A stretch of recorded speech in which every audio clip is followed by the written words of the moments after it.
Olá, está começando o Pod Mel, o podcast do agronegócio que vai te ajudar a chegar à superprodução e ao superfaturamento com mel.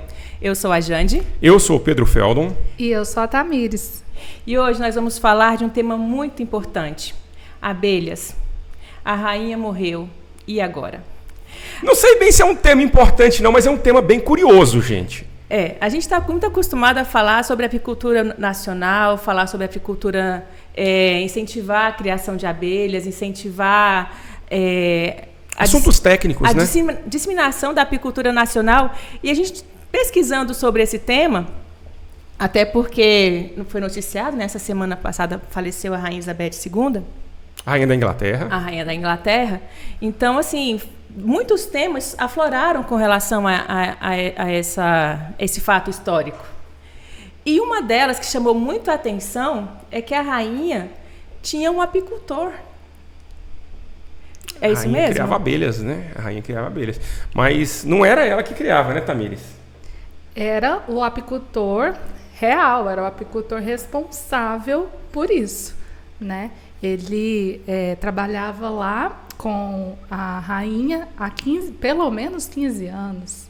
Ele era apicultor há 30 anos, é apicultor há 30 anos e trabalha há 15 no castelo. Gente, mas aí a gente pensa o seguinte, né? A Rainha Elizabeth, o reinado da Inglaterra, a Inglaterra que é uma superpotência, né? Já foi a maior potência do mundo ocidental. E então, se a gente está falando de abelhas reais, provavelmente deve ser uma super quantidade de colmeias, né? Um grande apiário. Um grande apiário, né, Tamires? Não. Infelizmente, a gente pensa que é grandioso por ser parte da realeza, mas era bem pequenininho. Ela tinha no Palácio de Buckingham 5 colmeias. 5 colmeias, Tamires? Apenas 5 colmeias. E na residência, na Clarence House, ela tinha só 2 colmeias. Mas como assim? Quando a gente vai falar uma coisa dessa... Porque tudo real é grandioso, né? É pomposo, é grande, Tudo da realeza é assim. E assim, quando a gente fala que eles tinham colmeias, essas colmeias ficavam na zona rural, ficavam no mato, você está falando que está dentro do palácio, dentro da casa da rainha, é isso mesmo? É isso mesmo. Ficava no jardim. Ficava no jardim do palácio da rainha. Ela tinha colmeias para consumo próprio. Então, todo o mel produzido nas colmeias do palácio eram voltados para consumo da realeza. Nossa, gente, que coisa interessante. E quando a gente teve acesso a essa informação, né, tem mais curiosidades em volta desse apiário, desse criar abelhas para a rainha, desse mel real.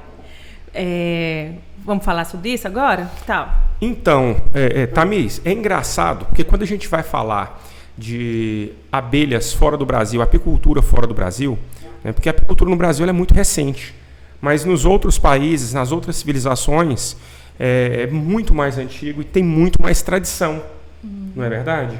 Sim. Então, fala um pouquinho para a gente dessa tradição inglesa da apicultura. Bom, a gente poderia voltar ao período da Idade Média, por exemplo, para a gente poder fazer um recorte temporal mais específico para falar sobre a apicultura nesse período. Na Idade Média, a gente tinha as famílias tinham quase que uma necessidade de criação de abelhas. Elas eram muito importantes para a economia das famílias, porque elas produziam mel, mas também porque elas produziam cera. E a cera era um elemento primordial para a produção de velas. E era um elemento importantíssimo de religiosidade, de devoção. Então, as velas eram utilizadas não só para iluminar as casas, mas também para fazer doações à igreja, católica principalmente. Então, a família que tinha um apiário, ela estava sempre abastada com cera. Então, ela tinha alimento e elementos suficientes de matéria-prima de cera para fazer doações e para ter um status considerado bom mediante a sociedade da época. Então, mas assim, você está me falando então que a cera era utilizada para a vela. E quem não tinha cera? A vela era de quê, Tamires? Era de sebo. E essa era uma condição importantíssima que diferenciava ricos de pobres. Quem era pobre tinha a vela de sebo. Quem era rico tinha a vela de cera, porque ela durava mais. E o cheiro? Tinha a diferença do cheiro também, né? Assim, eu já fui logo assim, gente, imagina, você entrar num ambiente perfumado pelo sebo, né, que é um produto animal, mas a gente sabe que não tem um cheiro muito bom, e entrar numa casa com perfume de mel. Do cera da abelha. Da cera da abelha. Aquela fragrância do mel, é verdade. Já também dá uma diferença. É verdade. Nossa, e olha só, Tamires, a gente falando... E é engraçado, quando a gente fala em Inglaterra, a gente fala de Europa. Quando a gente fala de Europa, a gente está falando de Apis mellifera, né? A abelha europeia pura. Então, naquela época, a abelha já tinha uma função muito especial para a sociedade e para as famílias, né? Mas, Tamires, o que mais chamou a atenção das pessoas nessa última semana é a história de se contar às abelhas sobre a morte da rainha. Explica para o pessoal de casa o que significa isso. Foi uma função assim, específica do apicultor dela, né? Quando ele soube da notícia do falecimento da rainha, ele teve essa incumbência? Exatamente. Isso é muito interessante. Essa história eu achei fenomenal. É de um respeito assim, fora do que a gente tem conhecimento, né? Exatamente. Quando a rainha, assim que todos souberam da notícia que a rainha faleceu, né? O apicultor, ele foi incumbido da responsabilidade. O apicultor da rainha chama John Chaplin. Olha. John Chaplin, o apicultor real, olha aí, gente. E ele foi incumbido da responsabilidade de comunicar às abelhas que a rainha tinha morrido. Então, como que ele fez isso? Ele primeiro amarrou fitas pretas em cada uma das colmeias, depois ele bateu levemente em cada uma das colmeias e avisou para cada uma delas: a sua soberana, sua rainha, faleceu. Mas não se preocupe, não vá embora, pois o seu próximo mestre será muito bom para você. Que no caso, ele estava se referindo ao Charles III, que é o próximo, o rei, né? Que já é rei. Então, ele foi incumbido dessa responsabilidade. Da onde que vem isso? É um costume muito antigo. Eu ia perguntar, isso foi uma ideia da rainha Elizabeth II? Ou... É uma tradição muito antiga. Tem origens célticas, mas ela foi muito mais popularizada no século XVII, na Inglaterra. Século XVII e século XVIII. Então, dentro desse período da modernidade, né? Que as pessoas, elas, quando entravam de luto, elas comunicavam às abelhas a morte de alguém. Por quê? Porque se não fizesse isso, as colmeias poderiam ou morrer, ou ir embora, ou ficar doentes. Então é uma superstição.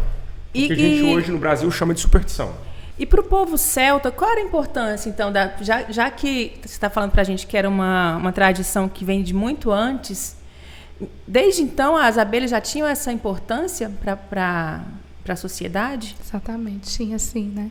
A gente pode pensar no simbolismo que ela tinha. As abelhas tinham, para os celtas, por exemplo, elas tinham um simbolismo de ser um elo, uma comunicação entre o mundo real e o mundo sobrenatural. Então, entre esse mundo e um outro mundo. Inclusive, muitas vezes as abelhas eram comparadas às fadas. Então, eram seres míticos, célticos, que eram responsáveis por fazer essa comunicação. Quando uma abelha pousava num caixão, era sinal de que a alma estava sendo elevada para outro mundo. Então, a abelha tinha toda essa significação. Esse simbolismo, esse simbolismo. Que legal. Bom, é engraçado que quando a gente vai estudar um pouco mais sobre os povos antigos, né, principalmente sobre o povo inglês, eles tinham a cultura celta, depois misturou um pouco com a cultura nórdica, né, e aí veio o cristianismo, né? Veio a cultura cristã. E antes a cultura disso, cristã, Pedro, tinha o hidromel, que vocês não estão falando, que era a bebida que eles mais usavam, os celtas, os nórdicos ali. Exatamente. No lugar da cerveja, era o hidromel. Então tinha mais essa função, o mel, para a sociedade. Sim, tinha essa função também. O mel era matéria-prima também para a produção das bebidas. E em breve a gente vai trazer aqui um produtor de hidromel para a gente saber mais a fundo sobre como é feita essa produção de uma bebida tão antiga. Milenar, né? E que a gente aprecia pouco, mas particularmente eu gosto muito. Você já tomou, não foi, Jane? A Jane gosta. Você já tomou, Tamires? Você conhece o hidromel? Ainda não. Então a Tamires está convidada. É delicioso, para experimentar essa bebida aqui com a gente. Muita gente fala assim, já vai entrando entre assunto, né? Não é pinga com mel, gente, é mel fermentado. Mas vou voltando. Tinha também essa importância para o hidromel, né? Que era feito com a matéria-prima do mel. Isso. O hidromel, os primeiros indícios de produção do hidromel estão relacionados à ilha de Creta. Dos minoicos, né? Os minoicos era a população que estava em Creta que deu origem aos gregos. Então, há mais ou menos 4.000 anos, tem os primeiros registros de produção de hidromel. É bem mais antigo. E assim, muito provável que o hidromel era produzido em outros lugares da Europa também. Né? Mas os indícios que a gente tem, os primeiros registrados e coletados, são de Creta. E na Inglaterra não foi diferente, né? O hidromel era produzido, então o mel era matéria-prima para a produção dessa bebida também. Engraçado que a gente, até os próprios produtores de hidromel, eles comentam que o hidromel nunca foi uma bebida muito difundida, né? Até porque existia o vinho, existia a cerveja, e eram coisas que tinham muito mais abundância do que o mel, que era um produto tão caro, um produto tão difícil, às vezes, até das pessoas terem, né? E aí, voltando então naquela evolução da sociedade moderna como a gente conhece. Dentro dos rituais pagãos, dentro da crendice do povo celta, depois do povo nórdico, chegou os cristãos. E os cristãos absorveram muito, né, da cultura dos outros povos, com esse sincretismo religioso e com relação às abelhas também, né, Tamires? Com relação às abelhas também. E, Tamires, a gente sempre vê, eu adorava os filmes antigos, e sempre tinha aqueles monges, aqueles padres cuidando das abelhas. Robin Hood. Isso? O Robin Hood, o Frei Tuck de Robin Hood era o responsável por cuidar das abelhas. Quem não assistiu Robin Hood ainda assiste para ver o Frei Tuck cuidando das abelhas. Cuidando das abelhinhas. Mas fala um pouquinho pra gente, Tamires, dessa mudança e o que representou assim, essa parte mais lúdica das abelhas com a mudança e a evolução cultural do povo europeu. Na Idade Média, a gente pode pensar que a criação de abelhas, primeiro, ela era feita em balaios, né, em colmos.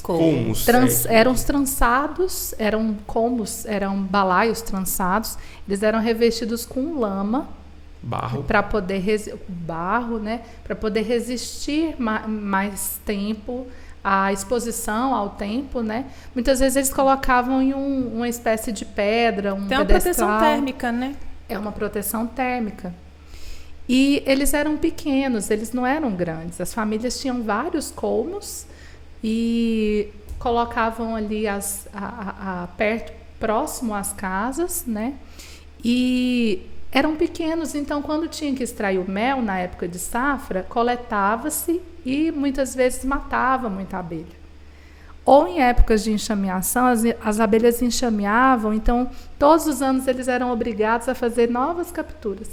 Então eles sempre faziam capturas para poder repor, vamos dizer assim, as colmeias que enxameavam. E quando eles coletavam o mel, ou era para consumo próprio ou para venda, no caso, ou doação, né? Seja para a igreja, seja para venda em comércio.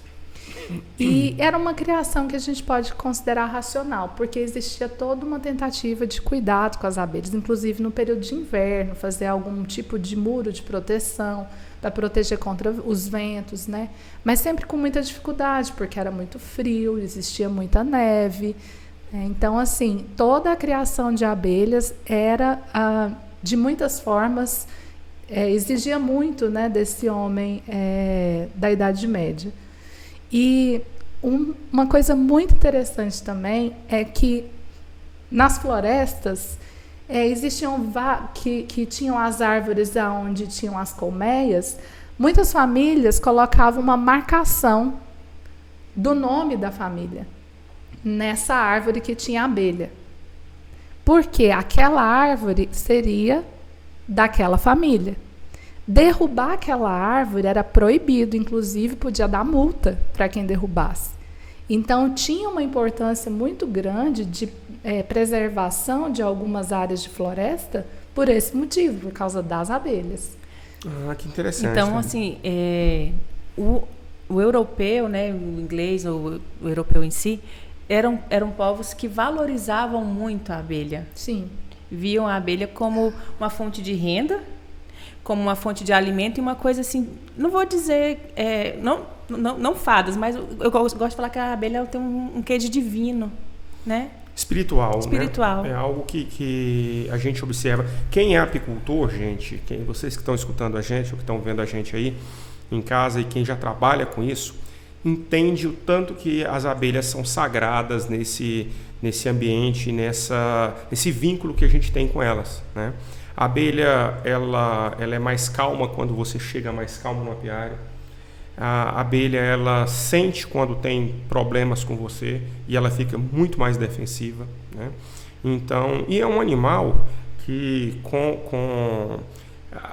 as escrituras sempre falam da abelha como bem e o mal, relacionados também à parte de oferecer o mel, que é doce, e a ferroada, que é dolorida, né? Falam como união, como família, né? As abelhas sempre foram sinais, isso independente de qual linha ou credo, todas as religiões citavam a colmeia como símbolo de unidade familiar. Então isso é muito forte e foi se perpetuando por muito tempo também, né? Então não tem jeito, não dá para a gente negar esse caráter simbólico que a abelha tem, né? Aí, diante de tudo isso, assim, desse respeito, desse culto à abelha que a gente tem cruzando o oceano, do lado de cá, o que você observa, Tamires, com relação à lida dos brasileiros? A gente pode começar, já que a gente está falando de linha histórica, desde os índios, né, que é de quando a gente tem conhecimento, até hoje. O que você fala, assim, o que você pode trazer para a gente sobre essa relação do brasileiro, desde os índios, com as abelhas? E só recordando que essa relação aqui no nosso continente, a gente já fala de abelha sem ferrão. A gente já está falando das ASFs, né? Dos índios, que são as abelhas nativas brasileiras. Já é diferente, é uma abelha totalmente diferente daquela abelha europeia. É uma abelha mais que não tem a defensividade, não tem o ferrão. Então, Tamires, como é que era essa relação homem com as abelhas? Aqui no Brasil, a gente pode pensar que as meliponas, né, as abelhas sem ferrão, elas e o homem brasileiro, que eram os indígenas, né, os povos nativos aqui do Brasil, assim como também da América do Norte, da América Central, eles sempre tiveram uma relação com essas abelhas. E essa relação, ela era muito próxima. As abelhas, elas tinham, as meliponas, elas produzem mel também, apesar de ter produzindo uma quantidade muito menor do que a apis.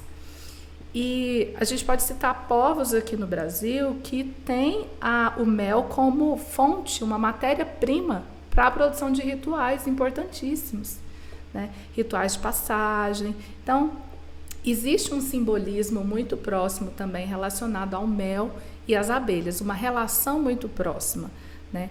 A criação de abelhas, ela já existia, não da mesma forma que a apis.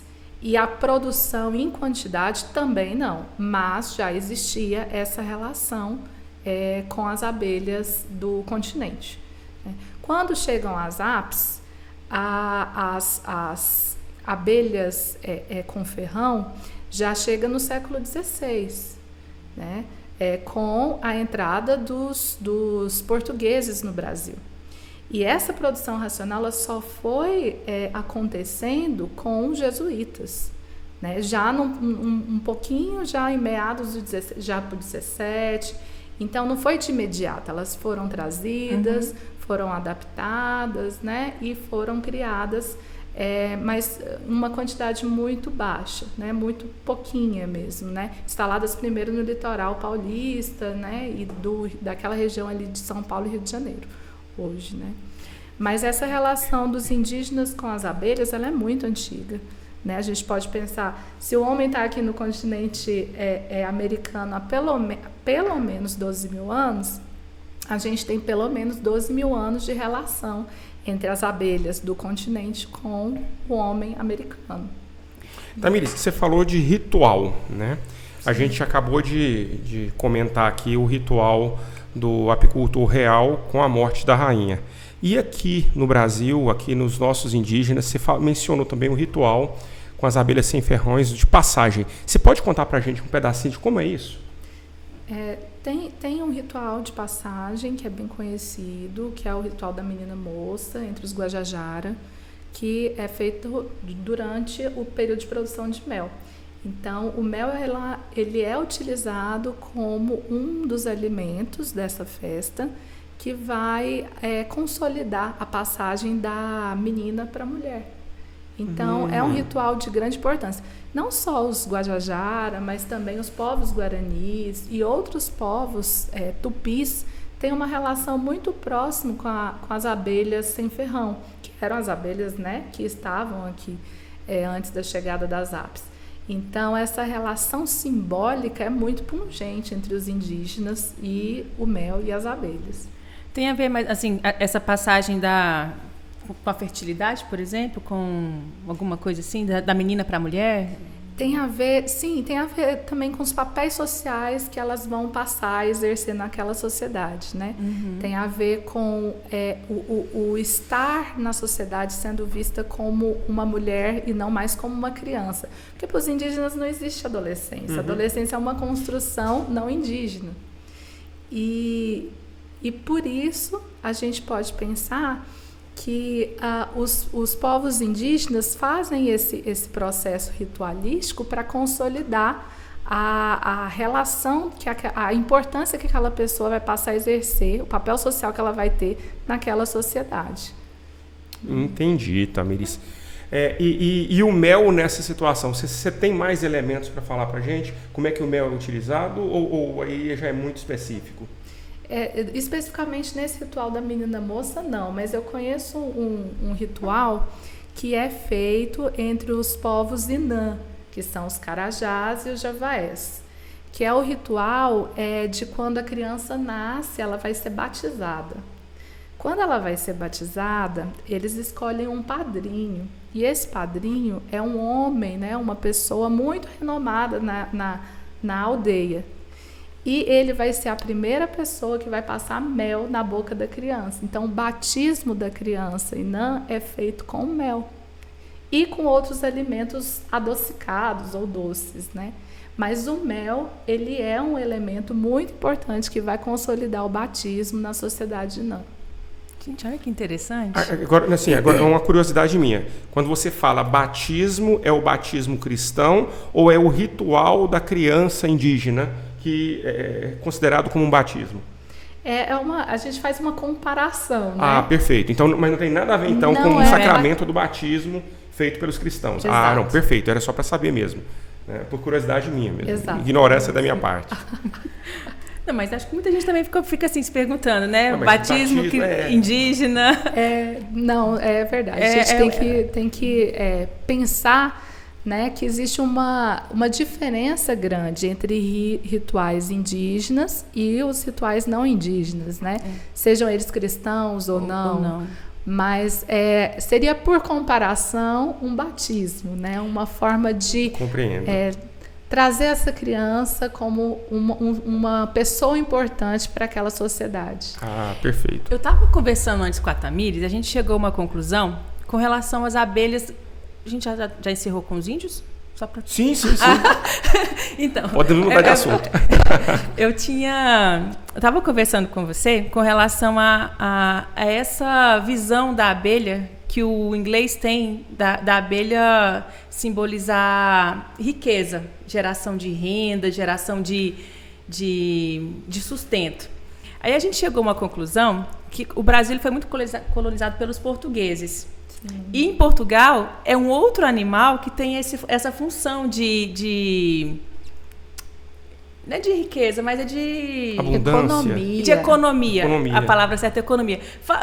É melhor que a Tamires explique o que a gente concluiu com relação a essa visão portuguesa diferente da inglesa com relação ao animal. Porque no Brasil, talvez a gente não respeite tanto a apis, porque a gente traz nessa história um outro animal. E, interessantíssimo, quando você vai estudando o assunto e vai vindo elementos para você construir uma coisa que é nova. É muito bacana a gente pensar nisso, né? No caso, se a gente for pensar, né, na história da Península Ibérica, que é o que? Portugal e Espanha, a gente tem o porco como fonte de economia. O porco? O porco. Tanto é que os nossos cofrinhos são porquinhos. É mesmo, né, gente? É verdade. Então, por ser fonte de economia, eram os porcos que estavam nos quintais das casas. Então, num período de carência, de fome, de falta de dinheiro, o porco era utilizado, seja para comer, seja para vender, para ter alguma renda. E até hoje, na área rural brasileira, ainda é assim. Sim. Né? Por sustento da casa. A carne, muitas vezes, hoje nem tanto, porque hoje a gente tem acesso, né? Um pouco mais caro do que já foi, mas a gente ainda tem um acesso à carne. Mas antigamente, para você comer carne, você tinha que criar seu porquinho. Porque matar uma vaca, matar um boi, era muito complicado. E o tanto que reproduz, né? E reproduz rápido, né? Muitos porcos, né? Então, alimenta muitas famílias, ou uma família grande. E se alimenta de tudo, né? Quem cria porco sabe que é... E aí, fazendo agora um parâmetro, na nossa sociedade, né? Na sociedade luso-brasileira, né? Quando você tinha uma filha que ia casar, a família dava um casal de porco para eles começarem a vida deles. E na Europa era diferente, né, Tamires? Bem diferente. E na Europa é onde entra agora essa situação na Europa antiga, né? Na Europa da Idade Média, creio eu. A gente pode pensar na Idade Média e na Idade Moderna, principalmente, né? Porque o século XVII, a gente já está falando de uma Idade Moderna. Idade Moderna, é verdade. E quando os portugueses chegam ao Brasil, no século XVI, já é também um período moderno. Uhum. Então, a gente pode pensar que dentro desse período moderno, a gente tem as abelhas e o apiário como fonte de economia das famílias, né? Quem tinha apiário e quem tinha abelha no quintal de casa podia se considerar como uma pessoa que tinha uma fonte de renda, né? Engraçado que no Brasil hoje a gente está começando a trabalhar esse conceito de apicultura como investimento, apicultura como fonte de renda, porque até então a gente carrega aquela... E é algo natural, aquela estigma da apicultura como uma atividade extrativista, uma atividade que você vai lá... Uma coisa clandestina. Clandestina, tá? Até marginalizada. Tá? Assim, em alguns estados brasileiros, o apicultor ele é muito mal visto. Porque eles acham, tem-se uma visão... Quem pega mel é quem tipo, não tem nada para fazer, é um cara não tem um preguiçoso emprego. E tal, não tem emprego. E hoje a gente está trabalhando, e assim...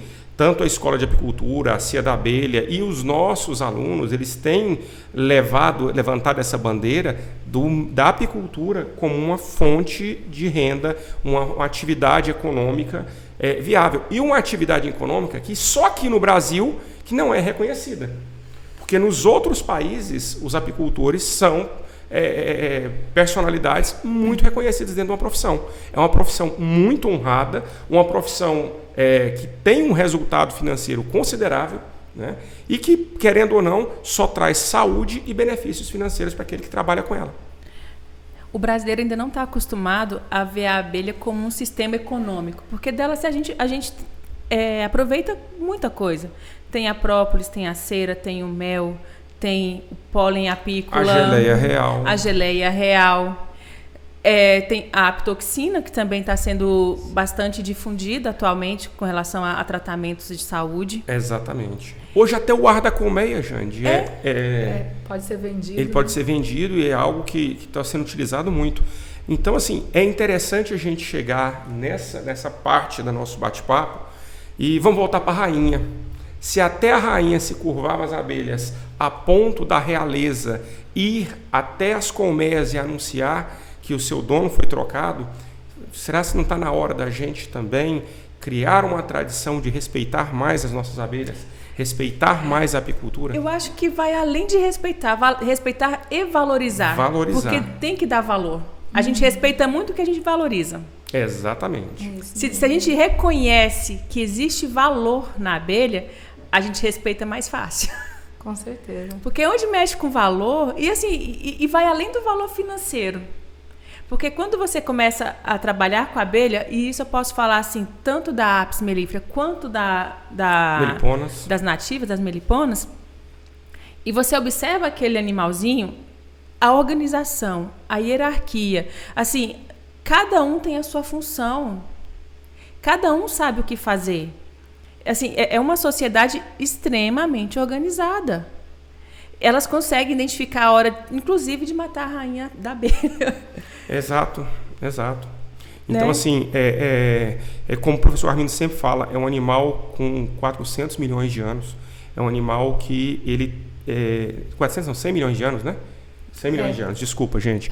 É um animal de 100 milhões de anos, é um animal que evoluiu com o passar do tempo e a gente tem muita coisa a aprender com as abelhas, muita coisa a aprender com a organização das abelhas, com o trabalho das abelhas, né? Então, mesmo, Jandy, não é uma questão de respeito, é uma questão de valor.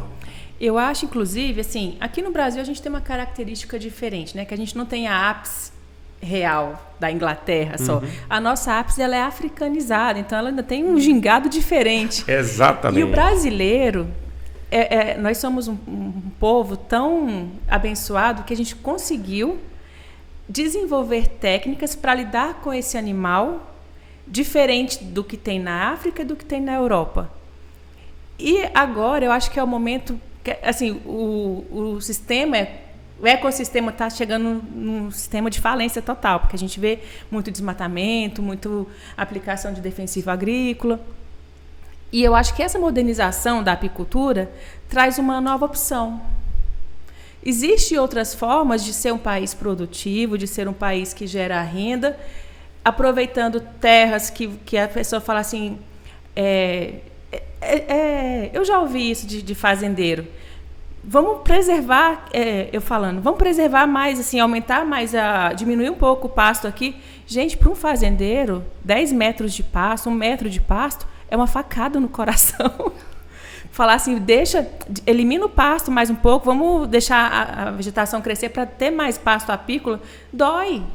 Porque entende esse lugar onde o gado não vai, onde a soja não vai, onde o milho não vai, como espaço perdido, e a gente tem que mudar esse pensamento. Isso é algo, gente, você falou a questão das abelhas africanizadas, né? É uma abelha que foi criada no Brasil com um cruzamento da africana com a europeia, e nós somos um povo também mestiço. Nós temos um pouco dos europeus, um pouco dos africanos, um pouco dos nativos indígenas, um pouco dos japoneses, um pouco dos outros povos asiáticos. Então, nós somos um povo mestiço. E isso traz para a gente problemas e virtudes, assim como as abelhas também, né? Então, a gente tem que saber trabalhar com isso e realmente... A apicultura ela está mudando no Brasil e no mundo, principalmente no Brasil. Essa evolução da apicultura no Brasil ela é algo que a gente não pode fechar os olhos para ela, né? E é uma forma também de mudar o nosso povo, de mudar a mentalidade do povo. A mentalidade desse produtor que hoje ele derruba a mata porque ele acha que uma cabeça de boi ela vai fazer uma diferença muito grande, quando talvez o mel da abelha possa trazer para ele um resultado financeiro e um resultado para os filhos e netos dele muito maiores, né? Então, talvez seja isso. Eu tenho pensado muito, quando você começa a trabalhar com essa possibilidade de um mundo melhor e você tem filhos, está constituindo o futuro para eles, você começa a pensar, a gente pode ser melhor, a gente está estudando para ser melhor, não precisa ser tão pessimista, né? E existem alguns personagens que a gente primeiro tem que conscientizar na nossa realidade de Brasil para que essa apicultura ela deixe de ser marginalizada e passe a ter um status mais real, mais respeitado, mais valorizado, né? Assim, falar... A gente teve uma apresentação na Escola das Crianças, né, essa semana, e quando você chega lá assim, é legal, o pai do Pedro, meu filho chama Pedro também, trabalha com apicultura, mas assim, trabalha com apicultura, não é trabalha com apicultura. Não tem aquele status, né? Não tem. É verdade. Então, verdade. assim, a gente tem que começar de pequeno, ensinar que é uma atividade honrosa, sabe? Exatamente. Aí, assim, só para retomar um pouco a história das abelhas e da apicultura na Inglaterra, a gente pode pensar que essas abelhas, olha só que interessante, retomando essa questão das origens célticas, eles, em épocas de casamento e de nascimento de filhos, eles colocavam também fitas nas colmeias das abelhas, colocavam pedaços de bolo de casamento sobre as colmeias, como uma forma de agradecimento às abelhas, de reciprocidade, ou seja, as abelhas eram animais de estimação, eram parte da família. Então, talvez se a gente visse as abelhas muito mais como parte da família e menos como algo que está longe de mim, talvez a gente tivesse a construção desse sentimento, né, de que as abelhas fazem parte da nossa história e consiga construir esse vínculo, né, simbólico da importância da abelha na nossa vida. Aí entra muito do que o professor Armindo fala, do que foi noticiado quando nós éramos crianças. A Tamires não teve acesso a aquelas pegadinhas que passava nos programas de televisão que a gente via no domingo. Abelhas assassina, abelha atacando. Então, assim, a nossa infância dava muito ibope falar mal das abelhas. Uhum. Era abelha assassina, aranha assassina. Era o ataque das cobras. Pegava esses animais que são peçonhentos, mas assim, a gente realmente tem que ter os cuidados necessários para lidar com eles. Mas criou-se um medo coletivo. Histeria, né? Então, assim, eu cresci... se eu visse uma abelha, era para correr, não importa o que abelha que é. Criou-se um pânico nacional, não foi? Exato. Aí, assim, o trabalho, assim, era divertido na época, mas foi um desserviço enorme para a nossa sociedade. Porque a minha geração lembra ainda do quarto fechado com a abelha gigante, aranha gigante. E mudar esse pensamento coletivo, ele é difícil, mas ele é necessário. É necessário. E está acontecendo, né, gente? Está acontecendo aos poucos. Através de quê? De conhecimento. Eu lembro que a gente falou na escola para as crianças que tudo acontece quando tem conhecimento, que quando os jesuítas trouxeram... A gente tem uma aulinha para as crianças, quando os jesuítas trouxeram as abelhas para o Brasil, eles tiveram que estudar como que faria para produzir. Então, assim, através do estudo, a gente vai quebrando, inclusive, essas crenças limitantes que a gente tem. E aí, o apicultor também tem uma função muito importante. Quando a gente fala para os alunos, pessoal, usa as redes sociais, divulga os conhecimentos que você tem, mostra para as pessoas que seu mel é puro, tá? Você não precisa fazer macaquice para vender o mel.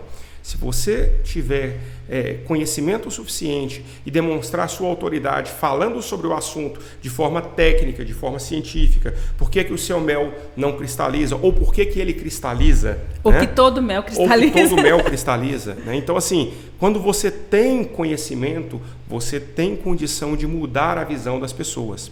Tem regiões do Brasil que eles não aceitam o mel nessa bisnaga aqui, ó. Por quê? Porque o conhecimento deles, o mel do supermercado é um mel falso. O mel correto é aquele que tem o sabuco de milho e uma abelha morta lá dentro, Tamires.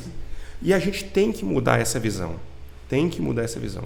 Né? E está sendo feito, o trabalho está acontecendo. O mel, ele é um alimento da natureza, natural, mas ele não precisa ver com tantos elementos da natureza, né? É verdade. E a gente precisa condicionar a população brasileira ao mel dentro dos padrões de higiene e como é que é? Higiênicos sanitários. Né? Eu quero fazer uma pergunta para a Tamires. Como era o seu padrão de consumo de mel? É porque também é da equipe, né, gente? Como era o seu padrão de consumo de mel antes de conhecer esse universo da apicultura? Gente, mudou demais. Antes de eu começar a trabalhar aqui na escola de apicultura, eu consumia mel raramente. Eu só comia mel em épocas que tinha tosse, tinha gripe, tinha resfriado. Era remédio. Era remédio. Ou às vezes para acompanhar alguma fruta, que a gente, né, na minha família, a gente cresceu comendo o mel acompanhado das frutas. E só. Hoje eu consumo diariamente. Então mudou muito, porque o mel, ele não é só gostoso, ele traz saúde, né? Então eu e meu marido, a gente consome diariamente mel. Mudou bastante. Quando a gente conhece, não tem como não ficar... vou usar uma palavra aqui, mas talvez não seja mais adequada. Viciado. É verdade. Né? É verdade. Gente, vamos aproveitar para dar um recado pro pessoal, tá? Nós estamos aí com as matrículas abertas para o curso de manipulação e cosmetologia da Cia da Abelha. Sim. Até sexta-feira, o link vai ficar na descrição desse vídeo, tá? E também em todas as páginas e redes sociais da Cia da Abelha tem o link lá disponível para vocês. Quem quiser aprender a manipular o mel, a transformar o mel e os produtos das abelhas de forma a agregar valor e fazer com que você tenha ainda mais retorno financeiro através dos produtos das abelhas, você não pode perder esse curso. A gente não pode deixar de, assim, romantizar tudo também, né? É preciso, nesse valor tem que ter, o valor da abelha tem que ter um valor financeiro para quem está cuidando. Exatamente. A gente tem que ter esse retorno financeiro. E a gente vê no curso de cosmetologia e de manipulação o tanto que a variedade de produtos que podem ser feitos utilizando a matéria-prima do mel. Inclusive para a estética, para a beleza, para... O tanto que é benéfico para a pele, o tanto que é benéfico para cabelo. A Tamires, inclusive, ela tem uns segredinhos que ela também faz sabonete. Né, artesanal, utilizando mel e própolis.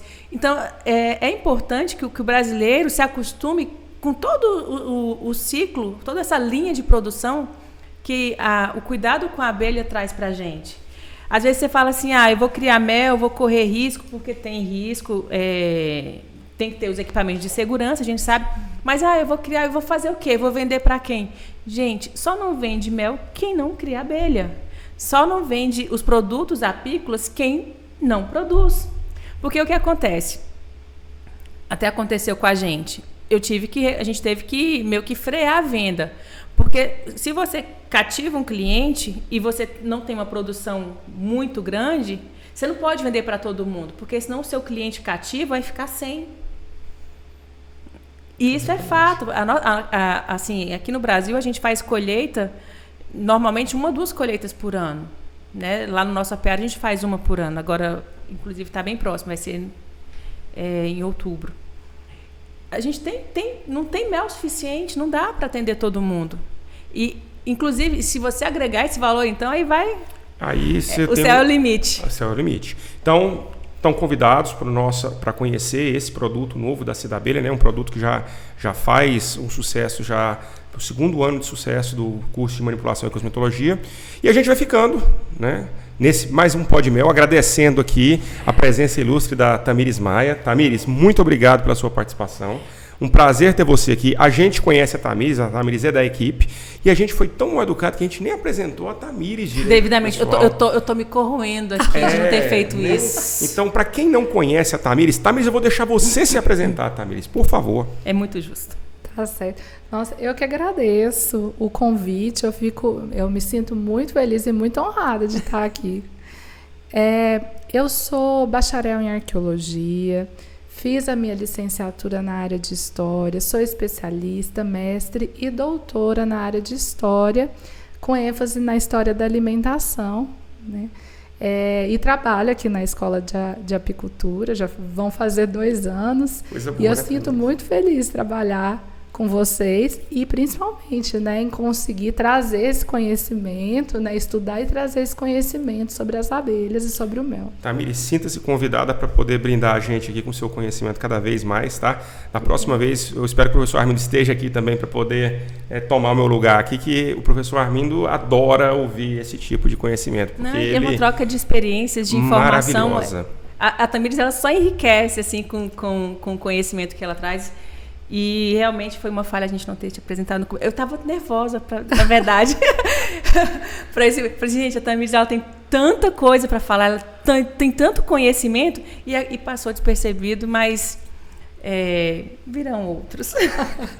Tamires. E se alguém tiver alguma dúvida ou quiser alguma informação mais ao fundo, deixa o comentário que a gente vai tentar trazer novas temáticas sobre a história, sobre essa função social e cultural da abelha.